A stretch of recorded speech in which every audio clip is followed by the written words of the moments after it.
Heboh, jebak prajurit dengan satu surat damai. Komandan hingga 3 anggotanya tumbang termakan perangkapnya sendiri.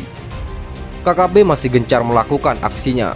Tak cukup hanya melakukan penyerangan dengan senjata, tapi juga berupaya melakukan jebakan-jebakan yang intinya ingin membinasakan aparat TNI Polri. Siang itu usai bersih-bersih di area pos keamanan, saya bersama beberapa personel tengah menikmati kopi dan ubi rebus saat datang 2 orang warga yang sudah kami kenal menghampiri kami. Bergabung sambil menikmati ubi rebus, salah seorang warga, sebut saja Pak Wakir, sambil menyodorkan secari kertas, terlibat mengatakan bahwa baru saja didatangi 4 orang yang mengaku sebagai anggota KKB. Para anggota KKB tidak banyak bicara, hanya menitipkan sepucuk surat pada Pak Wakir untuk diserahkan kepada aparat TNI yang berada di pos keamanan. Setelah surat kami baca berulang, baru kami pahami inti surat dari komandan lapangan KKB ini. Sang komandan KKB ingin memberikan banyak info dan peta kekuatan KKB. Listrik Awan bukan nama sebenarnya, dan juga keinginan sang komandan dan anggotanya untuk menyerahkan diri dan keluar dari KKB, tetapi dengan syarat memberikan bahan makanan dan sejumlah uang. Antara percaya dan tidak, waspada tetap harus dijaga. Setelah atur siasat, keesokan hari pukul 08.00 pagi, 4 orang rekan berkemas membawa bahan makanan dan menuju titik yang sudah ditentukan pihak KKB. Pinggiran hutan di Kampung Kayu bukan nama aslinya, yang berjarak kurang lebih 3 km dari pos. Tapi 3 jam sebelumnya, 8 personel prajurit handal sudah menyebar di sekitar titik. Sebut saja tim 8. 5 menit berikutnya, saya dan 4 rekan mengekor tim pembawa bahan makanan. Tim pembawa bahan makanan sampai lebih dulu di Kampung Kayu, di pinggir hutan. Tim tersebut berhenti dan meletakkan beberapa kantong bama di tempat yang lebih tinggi dan terbuka, serta menancapkan bendera merah putih.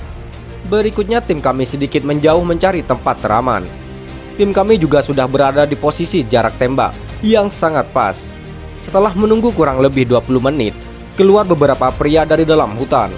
Pria terdepan membawa bendera bintang kejora, yang saya perkirakan sebagai komandan lapangan KKB. Tanpa rasa ragu, beberapa pria tersebut mendekati kantong-kantong bama yang memang dengan sengaja diletakkan di tempat yang mudah terlihat, seakan ingin memastikan itikat baik para anggota KKB ini. 2 rekan tim bama keluar dari persembunyian, tetap dalam kondisi waspada. Namun tiba-tiba saja beberapa anggota KKB tersebut langsung tiarap dan menghamburkan puluhan amunisi dari senjatanya. Para anggota KKB terus memberondongkan senjatanya ke arah timbang. Tim bama tak terlihat melakukan tembakan balasan. Merasa di atas angin, 4 anggota KKB tersebut berdiri dan terus menembakkan senjatanya. Namun hal yang tak mereka sangka-sangka, namun sudah kami duga, terdengar bunyi beberapa letupan senjata yang sudah kami hafal betul, ditembakkan dari para prajurit handal tim 8 mengarah pada 4 anggota KKB tersebut.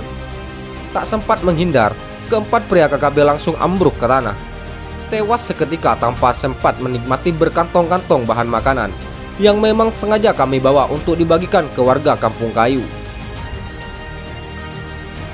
Terekam drone bawa senjata laras panjang. 3 anggota KKB tewas saat baku tembak dengan TNI Polri. 3 anggota kelompok kriminal bersenjata atau KKB dilaporkan tewas dalam baku tembak dengan TNI Polri di Ilaga, Kabupaten Puncak, Papua Tengah. Peristiwa itu bermula ketika aparat gabungan TNI Polri melakukan pengejaran KKB yang menembak seorang tukang ojek, Irwan, di pertigaan Jalan Kimak, Distrik Ilaga, Kabupaten Puncak, Papua Tengah. Komandan Korem 173 Praja Vira Braja, Brigjen Sri Widodo, mengatakan aparat memantau KKB menggunakan drone. Dari pemantauan tersebut, diketahui ada anggota KKB yang membawa senjata api laras panjang. Kami lakukan pengamatan dan mengetahui adanya pergerakan KKB yang terlihat membawa 2 pucuk senjata api laras panjang, ujar Widodo. Tim gabungan segera melakukan pengejaran setelah keberadaan KKB dipastikan. Setelah dipastikan keberadaan KKB, tim gabungan berusaha mengejar mereka yang sedang berusaha melarikan diri, katanya. Aparat TNI Polri kemudian melepaskan tembakan terukur yang menewaskan 3 anggota KKB. 3 orang KKB kami berhasil lumpuhkan. Mereka bertiga ini yang terlihat melalui drone membawa senjata laras panjang, ujar Widodo. Widodo menjelaskan, 2 jenazah dari 3 anggota KKB dibawa lari oleh rekan-rekannya. Sementara 1 jenazah dievakuasi personel TNI Polri, Mapolres Puncak. Jenazah yang berhasil kita amankan hanya 1 orang, namanya Enius Tabuni, sedangkan 2 jenazah KKB dibawa oleh rekannya, terangnya. Adapun jenazah Enius Tabuni kemudian diserahkan kepada pihak keluarganya dan dilakukan tradisi pembakaran. Kronologi penembakan tukang ojek diberitakan sebelumnya, seorang tukang ojek bernama Irwan tewas ditembak kelompok kriminal bersenjata atau KKB di pertigaan Jalan Kimak, Distrik Ilaga, Kabupaten Puncak, sekitar pukul 09.20 WIT. Kabid Humas Polda Papua, Kombes Pol Ignatius Beni Adi Prabowo, menyebut pelaku diduga kuat merupakan KKB yang menyamar menjadi penumpang. Beni mengatakan penembakan tersebut berawal saat korban mengantarkan pelaku ke pertigaan Jalan Kimak. Saat sampai di tujuan, korban menunggu pelaku untuk membayar ongkos ojek. Ketika itulah, pelaku tiba-tiba mengeluarkan senjata api dan langsung menembak korban. Tiba-tiba pelaku langsung mengeluarkan senjata api laras pendek jenis FN berwarna hitam dan menembak korban dari arah belakang korban sebanyak 1 kali, kata Beni. Penembakan tersebut dilakukan oleh 2 orang, 1 pelaku yang menembak korban dan satunya yang membantu pelaku pertama untuk menembak korban, ungkapnya. Beni mengungkapkan korban sempat dievakuasi TNI Polri ke Puskesmas Ilaga untuk mendapatkan perawatan medis.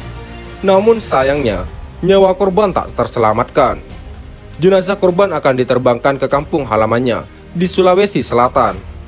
Jenazah akan diberangkatkan besok ke kampung halamannya di Jenai, Kabupaten Sopeng, Provinsi Sulawesi Selatan, untuk dimakamkan, ujarnya. Sementara itu, saksi yang melihat peristiwa tersebut langsung berlari untuk mengamankan diri di rumah Kepala Dinas Sosial Kabupaten Puncak. Dikatakan, saat ini Polres Puncak mengencarkan patroli di sekitar kota Ilaga dan masih mendalami kasus penembakan tersebut.